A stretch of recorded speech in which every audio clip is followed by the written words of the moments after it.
Well, guys, well, welcome everyone. It's Monday, April 13th, and this is our next masterclass series, right? So, just given the market the past like 3, 4 months, I thought it'd be good to put together a series on my favorite short setups because I think a lot of people out there, a lot of traders are kind of scared or just don't know how to short, right? So, splitting this up into different parts and different series, right? So the first one today is really going to be around the earnings gap up, which quite honestly is my favorite, right? Because it doesn't matter if we're in a bull market or a bear market, these happen all the time and they provide the most like asymmetrical like risk to reward trades out there. If you follow my trades over the past year or so, there's been some big hitters that we've seen on earning gap ups on that we've been able to short, right? So we're going to walk through that today. Um, and really I want to show you like how to actually do it, and it's not by guessing or predicting. There's structure, there's actual trend lines that we'll be able to use to identify to find like when to enter a short after earnings gap up. And it's not about being right all the time. It's just about getting paid and getting paid substantially with big returns when you are right. So with that, standard disclosure. This is educational purposes only. This is not financial advice. Safe harbor, all that good stuff. Trading is risky. You could lose your money 100%. So definitely need to be careful and make sure that you are trading within your limits and responsible and being responsible in that, so that if you are trading, you're putting money that you're okay risking, because nothing is guaranteed, as we know. So quick agenda and roadmap for our session here today.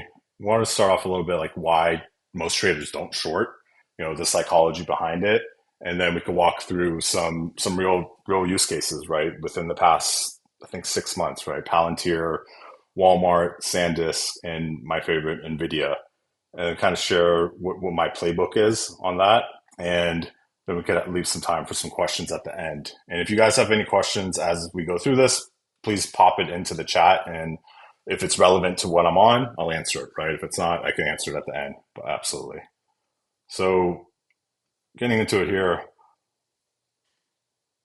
I would say like, if you can't short, you're really only built for half the market. And that's kind of a problem, right? Obviously, the market goes up 80, 85% of the time. But as we've seen here in the past 3 months, you have to be able to adapt to what the market puts in front of you, right? Otherwise, you're either going to be bleeding on your longs or you're just going to be sitting there all cash, which is fine. But me personally, and we'll go through real life examples, my biggest returns by far over the past year have been on red days, or like uh, being able to find places where there's a good risk to reward to short, right? And that's really what's about risk to reward and risk management at the end of the day, right? Because markets don't just go up all the time. And if you only know how to buy, you will get destroyed in reversals.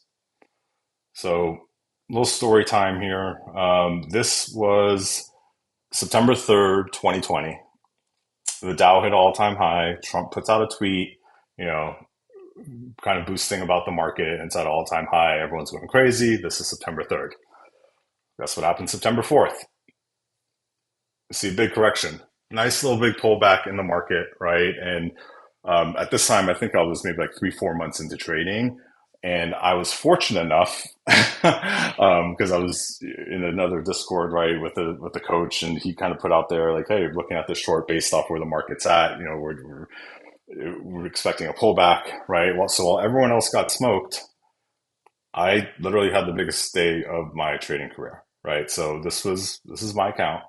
Um, yes, it's being recorded. So this is my account, and this is Fifi, little baby Fifi here, little puppy.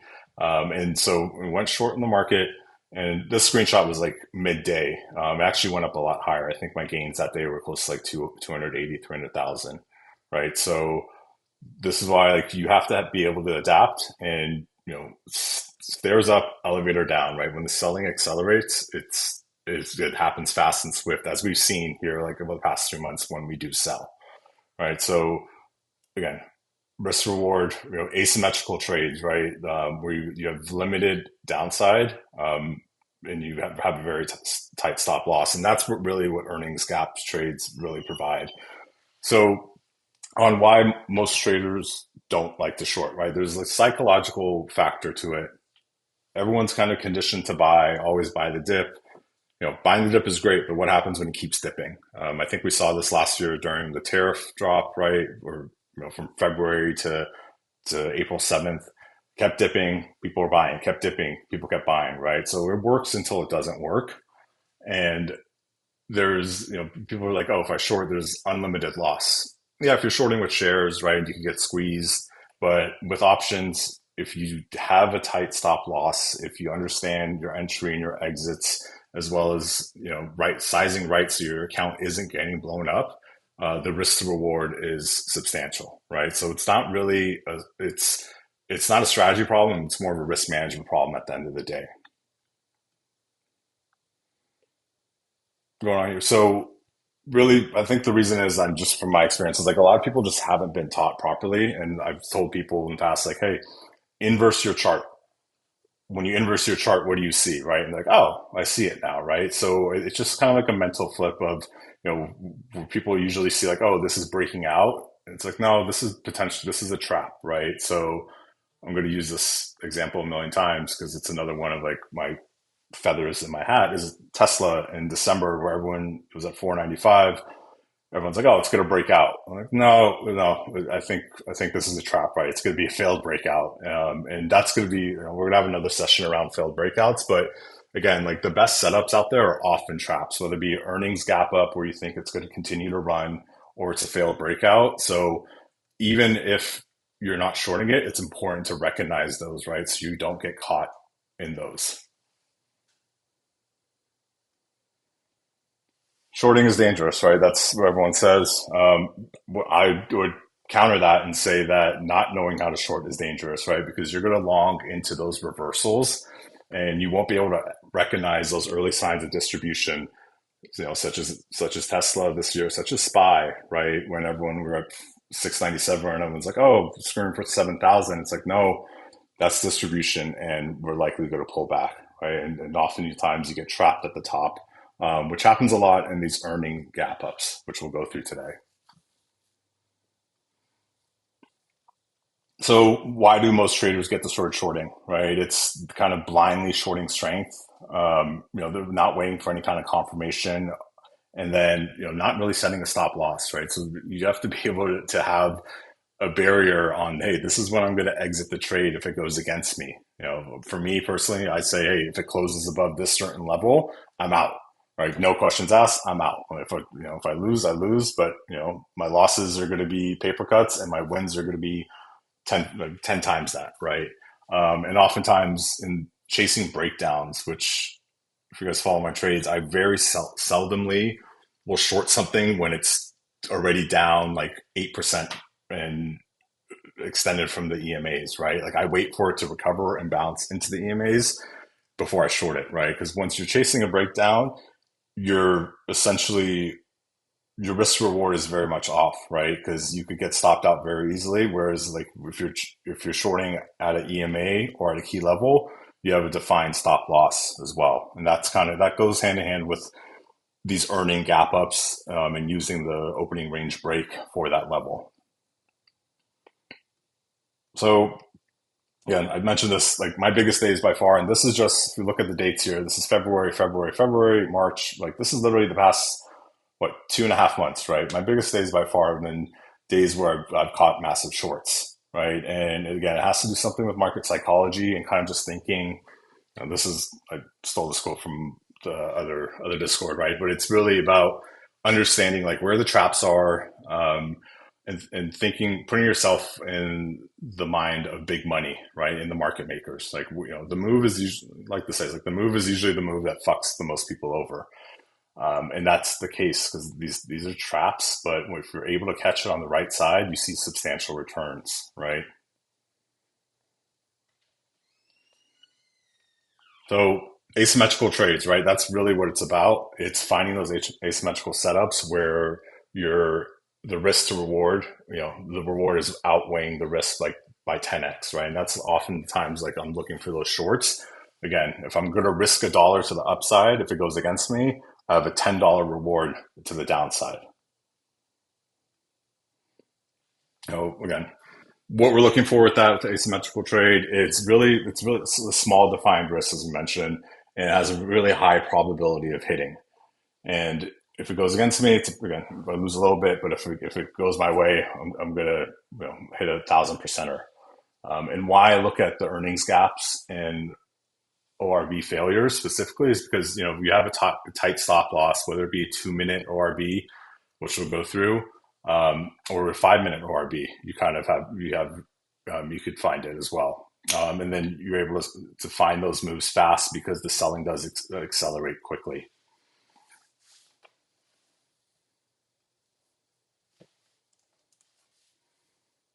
So the best shorts, again, goes back to like chasing those breakdowns. The best shorts don't come from like chasing weakness at the bottom of the range, right? It comes from failed strength, where everyone's expecting the move to go up or continue, and you see weakness, and you're able to capitalize on it, right? And earnings gaps are the best example of that, really. So the earnings gap, why, right? So earnings is really a liquidity event, and think of yourself as an institution. You can't exit quietly if you're looking to offload or distribute your shares. They really need the buyers, they need the volume, and they need that excitement. And earnings provide these all at once. So that's number one, right? And why I like this is one of my favorite setups. Number two, retail is late, right? So usually the move happens overnight, it gaps up. They'll buy a stock pre-market, or they'll buy it like as soon as the market opens, and they're late, so they're buying it at the top, and as soon as it undercuts underneath that, they're going to get stopped out, and that's when the selling accelerates. So then with the built-in exhaustion, these gap ups often, it's price for perfection, as I like to say, right? So there's not much upside left. If a stock's ran, we'll go through the SanDisk example. If it's ran 120%, right, in 3 months, and then it runs another 20% in earnings, like, what upside is there, right? There's going to be profit taking at that point. And then once those buyers are trapped, that's when it really accelerates and gives fuel for the move down, right? They start panic selling. And as we know, like selling happens a lot harder and faster than buying typically. It's Palantir. This was, I'm gonna put dates on this, but I think this was February. It was February. February 2026, right? So going into Palantir, right? So it had its big move up here, kind of broke out, failed to break out, and then came back down. So we were signs of distribution here and a failed breakout with a lower high structure, right? You can see here, lower high, lower high, lower high.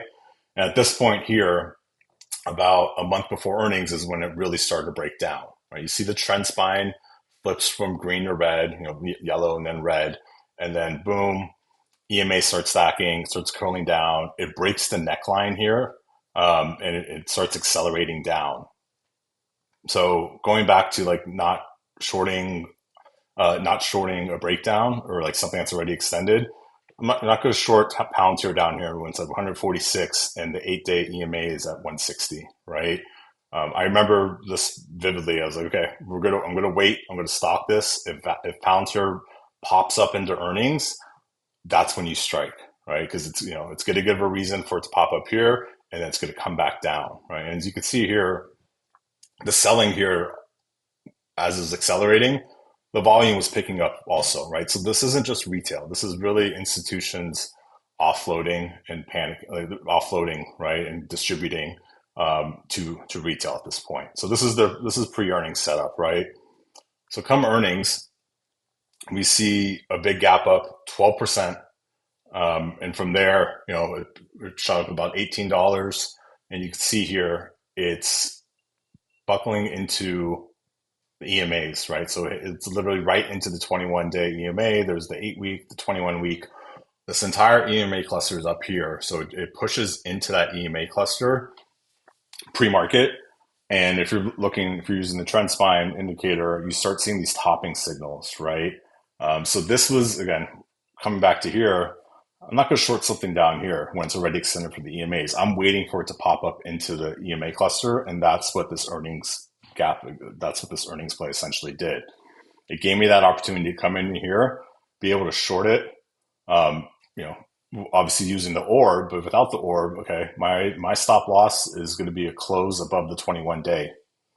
So fast forward into the day. Actually, on this one, because I knew, because I saw some weakness here in the pre-market, I was like, I'm going to do a 2-minute ORB, opening range break, right? Because I want to get in there. And then also like using a 2-minute one, you have a tighter window, right? Versus like a 5-minute or 15-minute. The 2-minute ORB is going to put your stop loss here at 165.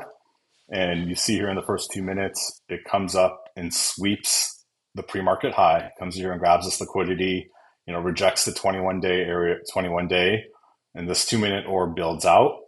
And our short entry here, once this builds out, would be a break of the 161.36, right, which is the bottom of the 2-minute orb. You're also seeing the heavy selling volume off the open. So this, like literally off the bat, I was like, all right, this is a no-brainer. I've been stocking this for a week because I wasn't going to, you know, short pound here when it already made its move down. This was the opportunity to strike. So it happened. We got in from the orb from the orb break, right? On the 2-minute, we see a 5% move down intraday, down to about 153. There were some weak bounces here, low volume bounces. It ultimately came down to here at 153. And then I remember this because I think I was traveling for work and there was some news about Iran or something like that, and it pumped it up, right? It started moving. I was like, all right, I'm out. I made my money. So I exited here. Once I saw this trend spine flip green, I exited the rest of my position. So ended up kind of chopping a little bit the rest of the day. But if we continue here, it bumped up, but then it continued selling off for 3 days, right? So, you know, on the next day, it rejected the here it rejected the 21 day on earnings day, the day after. The next day, it rejected the 8-day, you know, and then broke down again. So you see here, it's kind of just stair stepping down. And over the course of 3 days, it went down 40 points, 24%, right? Again, this earnings was really just used for liquidity, you know, for institutions to offload their shares to retail. And once that happened, the selling really accelerated down here. Obviously, I was kind of upset about this because I got stopped out around here, and you know, instead of like 400% that I made, it would have been upwards, I think, of like 3,000. So good example here, right? Recent one pound here. Next one I want to walk through is Walmart. Walmart was another one that had a big, massive move from the November lows, around 35%. You could see here that it kind of had a failed breakout going into earnings. Failed breakout going into earnings. So you know here, like no one's going to really chase this up after it's ran so much, right? So this was actually on my watch. Oops. Oh, I'm going to go back. So this was actually on my watch, and it stayed in. We did a 5-minute orb, and it stayed in the orb for 2 hours. I think I got busy or preoccupied, so I like forgot, like stopped watching it around here, and then 2 hours in, it broke the 5-minute orb. So after that 5-minute orb, you know, we see here that it triggers an A short using the intraday indicator, right? It met 5 out of the 6 conditions. So once it triggers here and breaks that orb, you know, our stop loss is going to be the top of the orb, and we have unlimited downside, right? So as you see here, it starts trending down. When we lose the 21 day, and ultimately closes down to like 125. You know, this may not seem like $3 may not seem a lot, but for a stock like Walmart, the $3 is a massive move.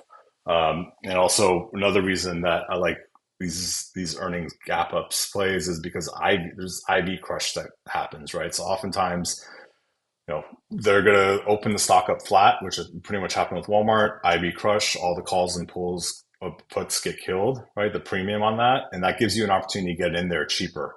And once you get in there cheaper, that's when you really see that expansion when the move happens with Walmart here.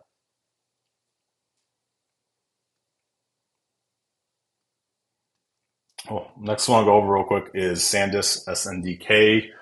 Obviously, Sandus is running up to like 1,000 right now, which is pretty crazy. But you know, in 1 month going into their earnings, it ran 125%, 300 points. Going into earnings, right? You see this little topping signal, which means like the buyers are kind of running out of fuel here at this point. The volume is still picking up, right? But at what point, like it's price for perfection, and buyers they're going to start taking profit. Like at what point, if you bought down here, when are you not going to take profit here? Or when are you not going to take profit after earnings? So this is what I was looking for. I was looking for a gap up on their earnings, and we got a gap up, all right. Went up 25% or $130, right? So it closed the prior day at 540, and it went all the way up to about 670. All right, so this is another one where it's like, okay, the risk reward is really strong here. So went ahead here, and you could see in the pre-market, we start losing some steam before the market. People are taking profit.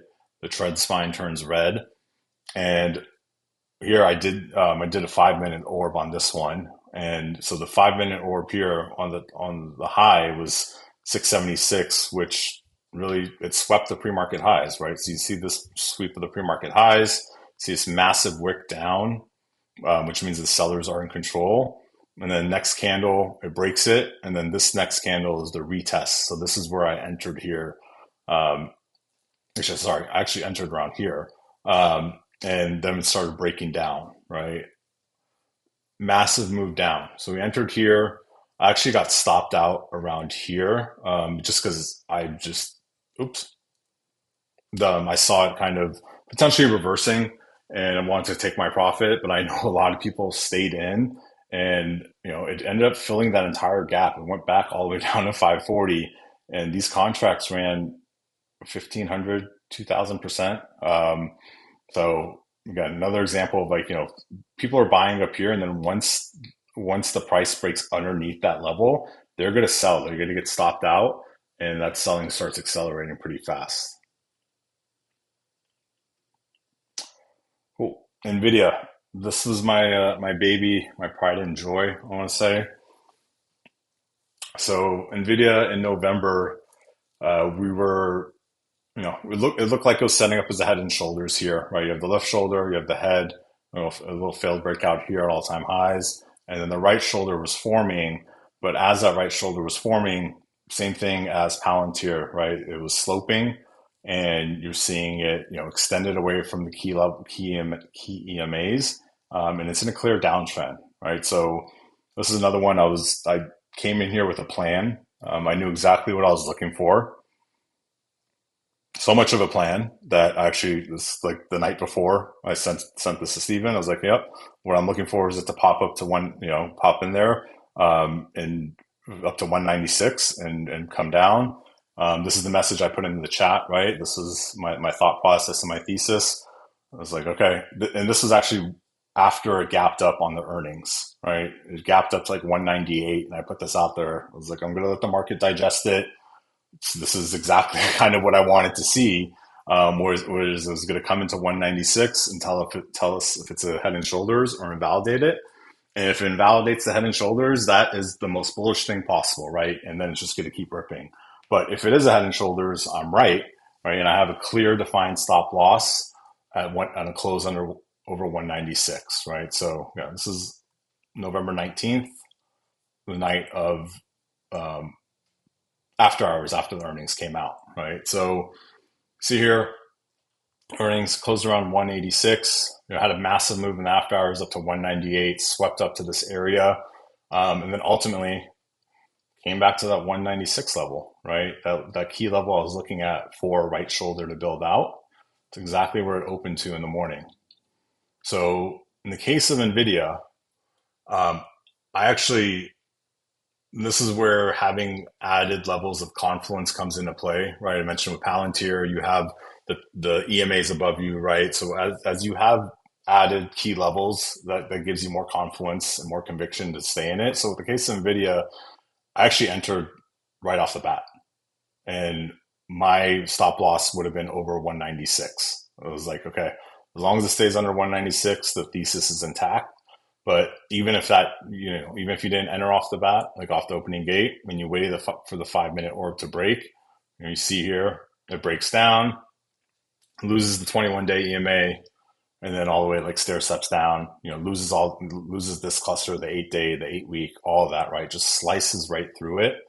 And ultimately resulted in a 8% intraday drawdown that day, right? It gave up the entire move. And our contracts, I think, ran like 600-700% this day. And then it kept selling. The same thing as Palantir, right? Once it sells off after these earnings and institutions sell, get rid and offload, it's going to continue to sell. So day 1, day 2, day 3. So over the course of 3 days, it went down 15%, which is 30 points for a $1 trillion, $3-4 trillion company like NVIDIA. That's massive, right? And that's obviously we saw a big correction with the market when that happened as well. So I like to call NVIDIA my Mona Lisa, right? And talking about asymmetrical and like having big returns with low risk. I saw 80% return on my portfolio that day. It was a 6-figure portfolio. So 80% return just based off this trade. Obviously, I had entered other trades as well, just based off the thesis. I think I was in Palantir and Rigetti. But the risk to reward was there. I was like, all right, my stop loss is going to be 196, but the downside move outweighs it, right? So this is my baby that I'll forever remember because it played out perfectly. Those key levels of confluence of the head and shoulders, the EMAs, everything just lined up, and it pushed right into the after earnings, and the orb really played out there as well. Cool. Sometimes it doesn't work out, right? This is Arista or ANET. I entered this last earnings, right? And you get faked out a couple times, right? So I actually entered here, and this is my own fault. I didn't wait for confirmation, right? So it wicked, came back in, chopped around, and then, oh, okay, it came back out. I'm like, oh, we're good. And then it ended up, bouncing out and coming up again to this top of the orb, right? So the lesson here is really wait for confirmation, wait for a candle to close outside of the opening range break or the orb, wait for it to retest it, and then you can enter. Because here I got chopped up pretty bad, right? This came down, then came up here. And imagine if you were taking it long, right? You got faked out here. And then ultimately this did sell off over the next couple of days. But, sometimes it doesn't work out. You really have to be patient, which was, the case with the Walmart one that I shared as well, right? You just have to wait for it. If that's where you're eyeing, just wait for it to break and get confirmation. All right, I'm just going to have some water real quick. So, stacking the confluence that I mentioned, right? Like, it's one thing to have an orb, like an earnings gap up, and you're looking for an orb, but when you're able to add, different levels of confluence on top of that, if it's going to push into the key EMAs, if it's forming higher lows, if you're seeing that the overall trend looks like a failed breakout or distribution, that's what I'm looking for, right? I'm looking for a stock that's been sold off. It's going to pop up on earnings, and it provides you an entry to short it at that point. Whether it's extended or not, right? If it's too extended from 21-day or 50-day to the upside, like a SanDisk, right? That gives you an added level of confluence as well. So looking at like what you're looking for confirmation, you want the ORB to break and fail, or you see a rejection at the highs. And really, if you use the trend spine indicator, you can see those topping signs, as well as when the spine turns red, right? So really, the moral story here is like I don't want to short something just because it looks weak. I want to wait for those factors to align, and when like all those stars align, it provides those massive trade returns, like the NVIDIAs, like the SanDisk, like the Palantir, right? Like, and again, this doesn't matter if we're in a bear market or a bull market. These opportunities are going to pop up every earnings season, which is every 3 months, right? So we're gearing up for big tech earnings here in a couple weeks, and pay attention to the gap ups after earnings, right? Even if you don't take the trade, I would say mark off the orb you could use the indicator for that, mark it off and see like, hey, if it breaks below that, how would I have entered it? You could paper trade it, right, until you get comfortable. Obviously risk management is everything. So never oversize. If you're doing something that is like a weekly contract, keep it smaller size. If you're, doing something that's 2, 3 weeks out, yeah, you have a little more leeway on that. FiFi's ORB failure playbook. Oh, FiFi. So the playbook is simple, right? It's really, you want to find that gapper, that extended earnings gap. You wait for the orb to build, whether it be a 2 minute, 5 minute, 10 minute. The lower, if it's 2 minutes, your stop loss is tighter, right? The range of the candle is going to be smaller than if you did a 15 minute. So that's why I like to do a 2 minute or 5 minute often. Make sure if you can find other areas of key levels like an EMA that it's going to bump into. That's an added plus. Wait for that failure, wait for confirmation. Have a set stop loss, right, and honor that stop loss. If it breaks through the top of the orb, exit. It's fine. You can always re-enter if it drops, right? But last thing you want to do is get squeezed. And going back to like market psychology and why people don't short is because they've gotten squeezed in the past or just don't have well-defined rules around entries and exits. And then look to target those liquidity areas, right? Whether it be EMAs, the previous day's close. If you're looking to fill the entire gap, right? Like the case of Sandus, those should be your targets. But yeah, guys, that is part one of Fifi's favorite short setups, the opening range failure on earnings.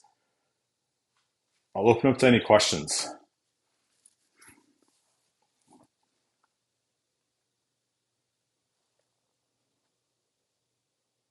Any questions in the chat?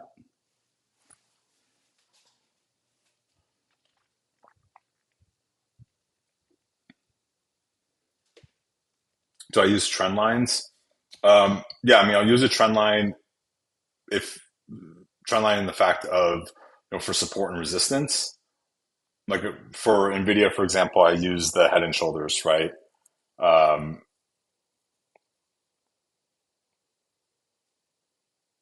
and I'll use the trend line as far as like maybe potential support and resistance where it could bounce off or where to target.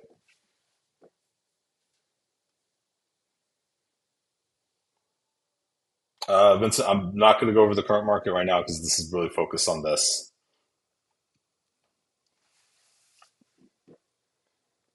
Go into how do you find these setups? Yeah, so typically when you're looking for any kind of earnings gap up, right? So if you have an earnings calendar, you can go and see which stocks have moved the biggest. Obviously, you want to target the ones with the most liquid chains because I've done this in the past where you might enter short on a stock and it doesn't have liquid contracts, right? So you're kind of stuck. So, stick to the max, stick to the big names. And if you see a, 4 or 5% gap up and you see a gap into key resistance areas or it's super extended, that's how I locate it, right? So, just kind of keep track on, what kind of big gap or big earnings gaps there are. And yeah, that's how you look at it pretty much. Like I said, it could be any earnings, right? But the ones I stick to are like the big tech ones where offer the most liquidity because when it does sell, they're going to sell hard.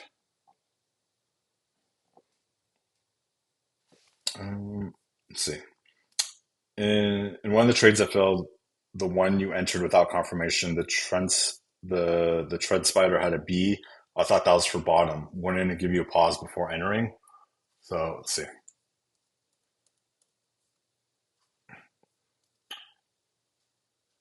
So what happened here was I was looking at it, I think on the 2 minute, right? Because I wanted to see a retest. Yeah, so the B did give it a bottom, right? So I should have exited here. And I was like, all right, I'm gonna let it test here and see what happens. It came back down, right?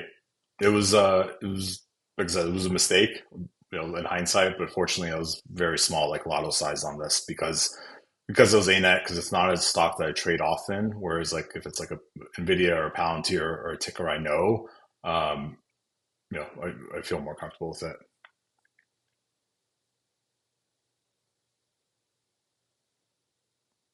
How do I identify the levels or targets when to take off?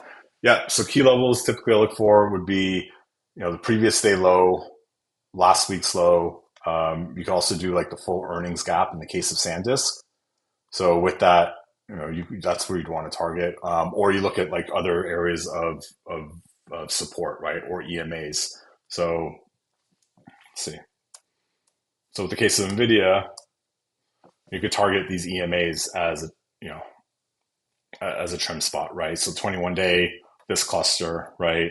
And then you kind of go back on the chart and scroll through and see where there may be support and resistance as well. Do I use the 5 minute or the 15 minute? I use the yeah, good question. So I typically like to use the 2 minute or the 5 minute. And the 2 minute because it's going to give you a tighter window, right, of where the price could go to.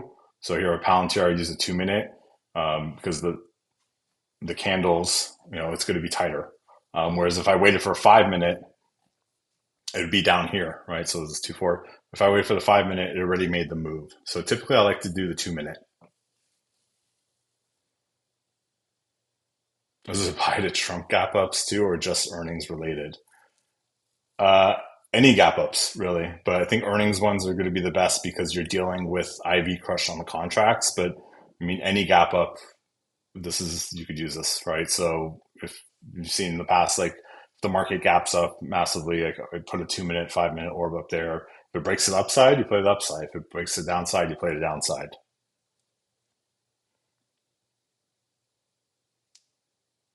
Any upcoming examples to review as of now? Not sure what you mean. I mean, oh, like upcoming examples on the market? Yeah, I mean, I think we take a look at the earnings calendar. Um, Netflix has earnings this week, right? So we could share out the earnings. Yeah, Netflix has earnings this week, and then big tech has earnings this month, right? So just I would use those in real time and look at them.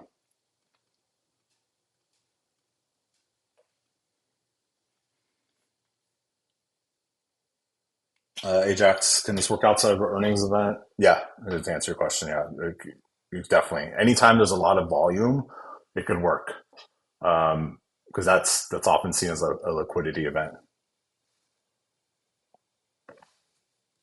More should I don't know. Can you talk about what happened last week and today? Well, we're talking about shorting earnings gaps. So, do you have an earnings gap that happened today or last week?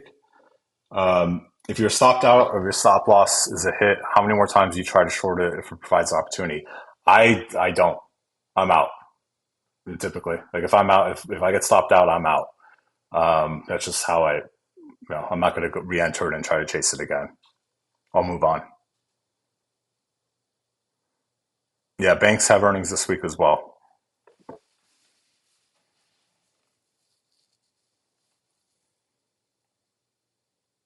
There's any other questions about earnings gaps?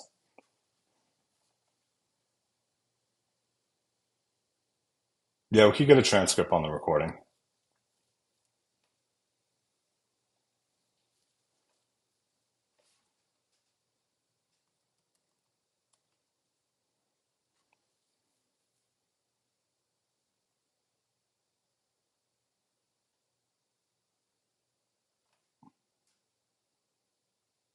What would the stop loss be on the takeout? So the stop loss would be, so if you're going short here, the stop loss would be a break and hold above on the high of the orb, right? So here, NVIDIA builds out the orb. The stop loss would have been a 5 minute close over 190, 196. Yeah, on the orb interval. What expiration do I generally take? I generally take weeklies because if I'm right, again, this goes back to asymmetrical trades. If I'm right, I'm going to see massive returns on it, right? SanDisk was 1,500%. This was 800%. Palantir 600%, right? So if I'm right, I take weeklies. But also, it's not a bad idea to kind of layer in ones that are further out, maybe like 2 3 weeks out, so that you are able to catch the full move, like Palantir, right? So, obviously with Palantir, if I had weeklies, I got stopped out here because I had a weekly. But if I had contracts that were 2 weeks out, you see this whole move down of 24%.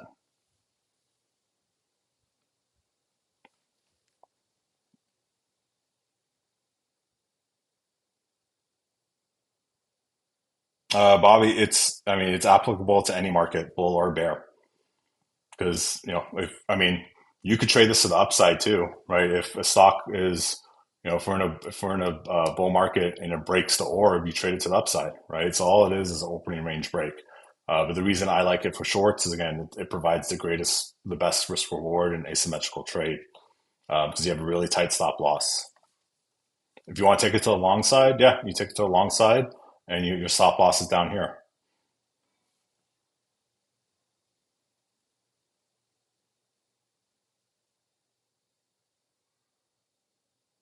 Follow up on this. For a 2 minute orb, do you wait for confirmation or short at the start of 3 minutes? Um, I wait. Like, you want to wait for confirmation, unless you have like an Nvidia where you have a key level. Like 196 was the line in the sand, right? Um, so like you could do it off the first 2 minute candle, and then you could say, hey, my stop loss is 196, right? And that's it. But typically, you want to wait for confirmation.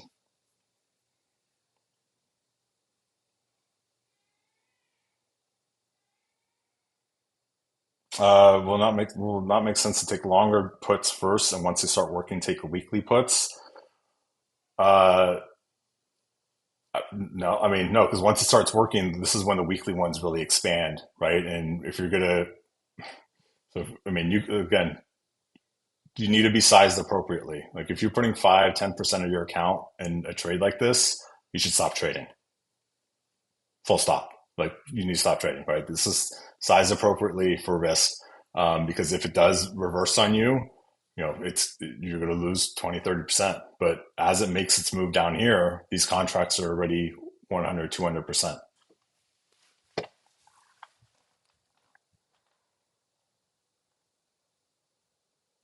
What is the best setup going into this extended share price? One that has already started to pull down a bit and then a gap up.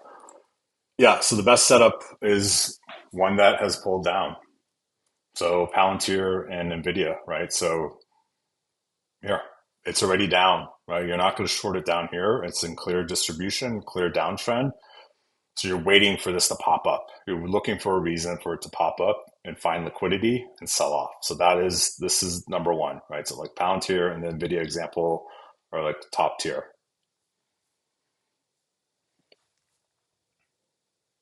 Just to confirm, you don't enter at the orb on the setup, but rather, the retest of it. Yeah, you want to wait for a retest, or you'll see a retest. Like again, this is a 5 minute candle, but you'll see a retest on a 1 minute candle on these typically.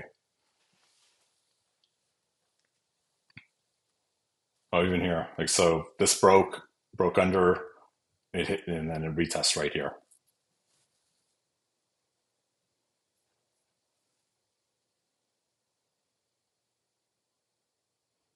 But any other questions about earnings gaps?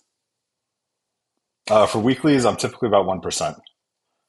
In the case with Nvidia, because I had pretty high conviction, and this was the setup I was waiting for. I was literally stalking it.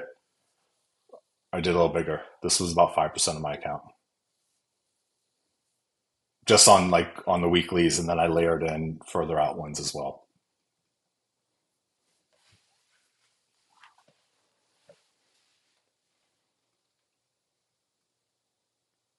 Cool, guys. All right, guys. Well, this is recorded. I'll go ahead and upload it. Appreciate you guys hopping on to learn, and we'll continue this series. I think next one will be failed breakouts, where we'll kind of discuss Tesla and Apple and SPY. Thanks, guys.